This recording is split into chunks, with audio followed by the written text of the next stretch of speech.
Hello friends, welcome to my channel Karthik Telugu news. Friends, మహిళలకు ఉచిత bus ప్రయాణంపై ఒక ఇంపార్టెంట్ అప్డేట్ న్యూస్ అయితే రావడం జరిగింది. దీని గురించి మరిన్ని విషయాలు ఈ వీడియోలో తెలుసుకుందాం. దయచేసి వీడియోని ఎక్కడ స్కిప్ చేయకుండా చివరి వరకు చూడండి ఫ్రెండ్స్. అలా అయితేనే మేము పెట్టే ప్రతి వీడియో కూడా మీకు నోటిఫికేషన్ రూపంలో వస్తుంది. అలాగే మీ ద్వారా మరిన్ని వీడియోలు మరింత మందికి చేరుతాయి. ఏపీలో మహిళలు ఎప్పుడెప్పుడు అని ఎదురు చూస్తున్న ఆర్టీసీ ఉచిత బస్సు ప్రయాణం పథకం రేపు ప్రారంభం కానుంది. ఇందుకోసం ఇప్పటికే ఆర్టీసీ అన్ని ఏర్పాట్లు పూర్తి చేసింది. రేపు సాయంత్రం 5 గంటలకు విజయవాడ బస్టాండ్ లో ముఖ్యమంత్రి చంద్రబాబు నాయుడు లాంఛనంగా ఈ పథకాన్ని ప్రారంభించనున్నారు. ఆ తర్వాత ఫ్రీ బస్ ప్రయాణం అమలు చేయనున్నారు. ఈ పథకం పేరును రాష్ట్ర ప్రభుత్వం స్త్రీ శక్తిగా ప్రకటించింది. సూపర్ 6 హామీల్లో భాగంగా ఈ పథకం అమలు చేయనున్నట్లు వెల్లడించారు. ఇక అలాగే మహిళలు, ట్రాన్స్జెండర్లకు రాష్ట్ర వ్యాప్తంగా ఉచిత ప్రయాణ సౌకర్యం కల్పించనున్నారు. Palle Velugu, ultra Palle Velugu, city ordinary, metro express, ultra express బస్సుల్లో ఉచితంగా ప్రయాణం చేయవచ్చు. మహిళలు బస్సు ఎక్కిన తర్వాత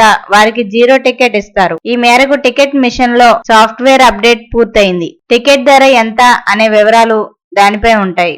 ఆ మొత్తాన్ని ఆర్టీసీకి ప్రభుత్వం చెల్లిస్తుంది. మహిళలు ఏపీకి చెందిన Aadhaar, ration card, voter ID, PAN కార్డుల్లో ఏదో ఒకటి చూపించి బస్సుల్లో ప్రయాణించవచ్చు. నాన్ స్టాప్ బస్సులు, ultra deluxe, super luxury, Garuda, Indra AC బస్సులకు ఈ పథకం వర్తించదు. ఇక మొత్తం 8514 బస్సుల్లో స్త్రీ శక్తి పథకాన్ని అమలు చేయనున్నారు. ఇక అలాగే ఆర్టీసీలోని 74% బస్సుల్లో ఈ స్త్రీ శక్తి పథకం అమలు కానుంది. ఇందుకోసం ఏడాదికి ప్రస్తుత లెక్కల ప్రకారం 1942 కోట్ల రూపాయలు ఖర్చు కానున్నట్లు ప్రభుత్వ వర్గాలు తెలియజేస్తున్నాయి. ఇప్పటికే కర్ణాటక, తెలంగాణలో మహిళలకు ఉచిత బస్సు ప్రయాణ పథకం అమలవుతుంది. ఇక అలాగే కూటమి ప్రభుత్వం ఏర్పడిన తొలి రోజుల్లో ఈ పథకం అమలుపై అధ్యయనం చేయడానికి మంత్రుల కమిటీని వేశారు. కర్ణాటక, తెలంగాణలో అమలవుతున్న విధానాలను అధ్యయనం చేసి పకడ్బందీగా అమలు చేయాలని అధికారులు నిర్ణయించారు. సో ఫ్రెండ్స్, ఇది అప్డేట్ న్యూస్. మరిన్ని అప్డేట్స్ కోసం ఛానల్ సబ్స్క్రైబ్ చేసుకోండి ఫ్రెండ్స్. అలాగే పక్కన ఉన్న బెల్ ఐకాన్ క్లిక్ చేసి వీలైతే ఛానల్ కు లైక్ అయితే చేయండి. Thank you friends. Thanks for watching this video.